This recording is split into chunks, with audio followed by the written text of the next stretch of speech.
Assalamu alaikum wa rahmatullahi wa barakatuh. This is Ariba from Iman Power.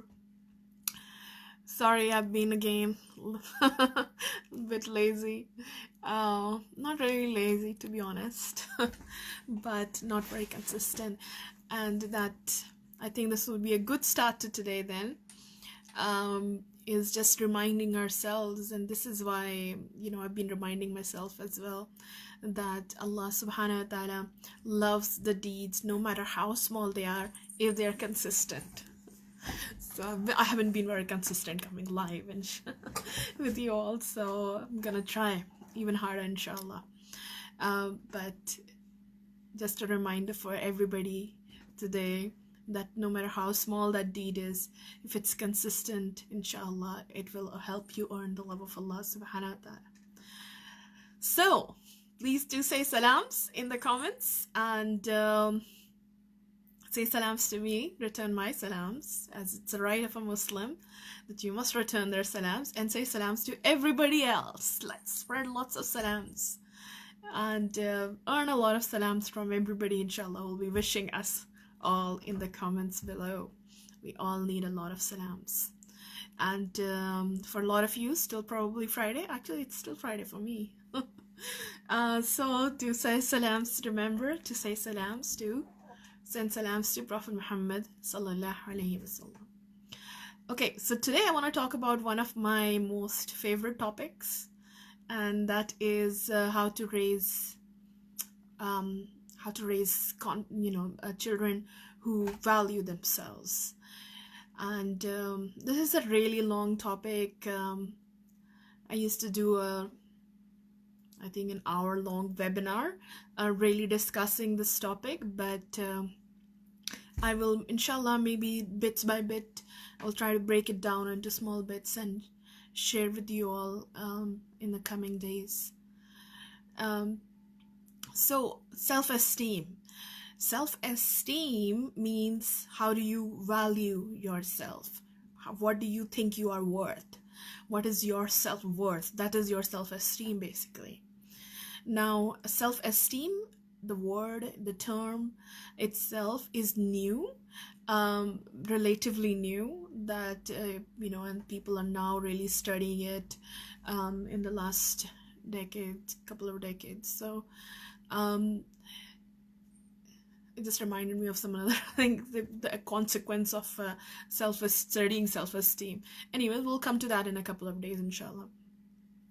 But for now, what is self-esteem, and what is self-esteem with regards to Islam? Like, how do we as Muslims see self-esteem, or how should we see self-esteem? And how do we raise children who really value themselves? It's actually not that hard. It's a very simple thing that you have to do, and you will, inshallah, raise children who would really value themselves. Okay, so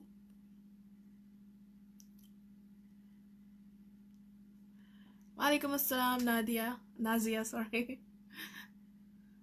I'm a mom of 3 girls, alhamdulillah. Please suggest and make dua for us. May Allah subhanahu wa ta'ala give your all your daughters, all your 3 daughters, the best in this dunya and akhirah. Make them confident Muslim girls.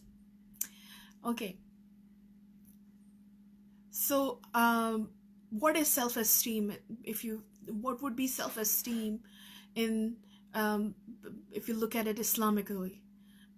My self-worth. What should be my self-worth? What should be a Muslim self-worth? How does a Muslim value themselves? How does a Muslim value themselves?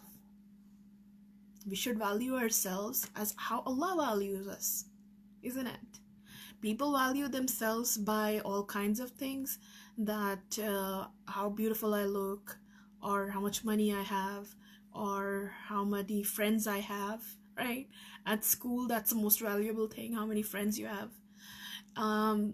So there are lots of ways people value themselves. But as Muslims, we should value ourselves as Allah values us, simple as that. And how does Allah value us? Allah values us according to our Iman. Allah values us according to our Iman. This always reminds me of a funny incident from Prophet Muhammad's life. Maybe many of you have heard it. Is that one of the companions of Prophet Muhammad who used to live a bit further away in like the remote areas, more remote than Medina. He used to come to Medina, and he had one day come to Medina, and Prophet Muhammad saw him, and he went and he put his hand on his eyes. Now they were in a market, by the way. Sorry, they were in a market. Prophet Muhammad put his hand on the eyes of this companion, and he said, "Who would like to buy this slave? Who would like to buy this slave?" Now the companion realized the voice of the Prophet Muhammad, and he said, "Ya Rasulullah, like who would buy me? I'm worthless. Like there's no value in me." And Prophet Muhammad said to him, "To Allah, you are extremely valuable to Allah subhanahu wa ta'ala." So, Allah values us, and He values us according to our Iman. Iman is our self-worth. Iman is our self-esteem. The higher your Iman, the higher will be your self-esteem. So that gives us one clue. How do we get there, right? And that is...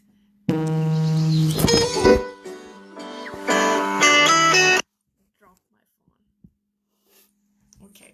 Everything is back to normal now. My alarm started ringing, and okay, so what is Iman? Iman is not just faith in your heart. Iman doesn't mean just that I believe.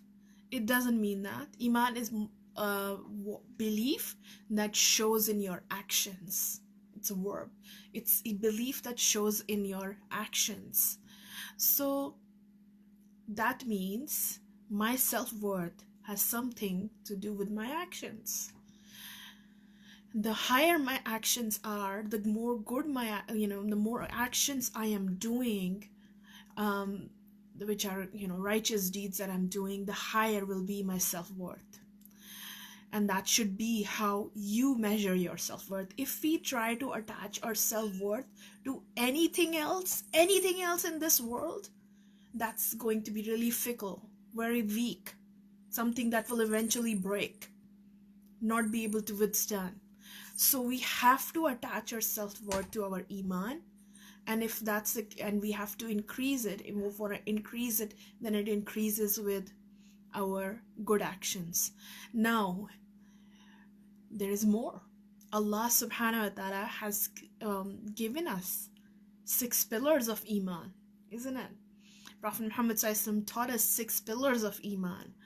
So there are 5 pillars of Islam, there are 6 pillars of Iman. And those 6 pillars will tell you how you build Iman in your children. How you build those kind of actions. So an action has to stand on these 6 pillars in order to be able to build Iman in your heart, to build self-esteem in your heart. And this is really important for me, because a lot of the time, and I'm a lot of my courses, life courses I do, they are about raising leaders, kids who are like doing incredible things. You must have seen on my Facebook page, going and doing shows of bullying and raising money for war wells and so on, giving dawah. So I have to think about, okay, so now how do I build, their self-worth, so they're confident and they do these kind of actions, and these 6 pillars guide me.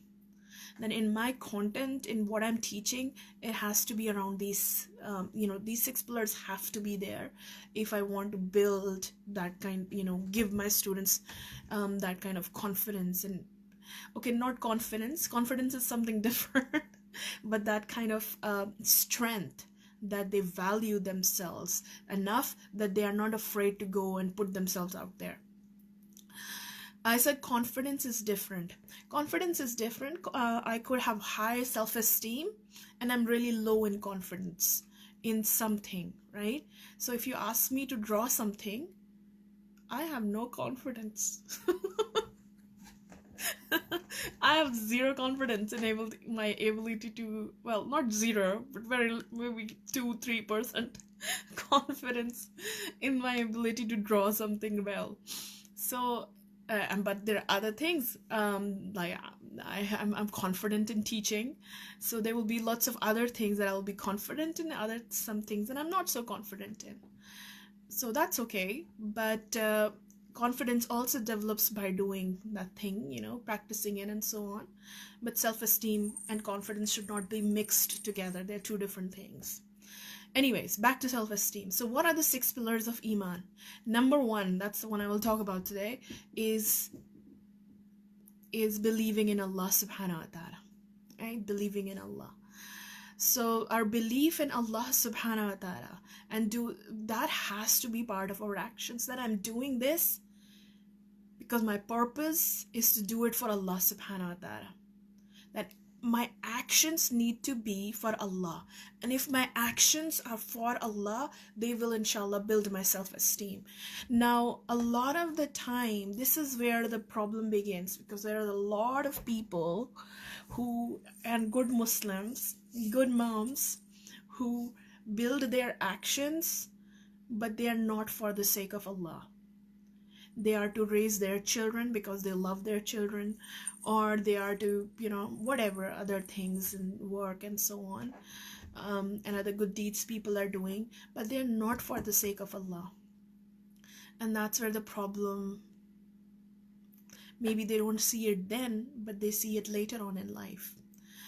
Because any other purpose, anything else, if you make it a purpose of your life, that is going to hurt you later on.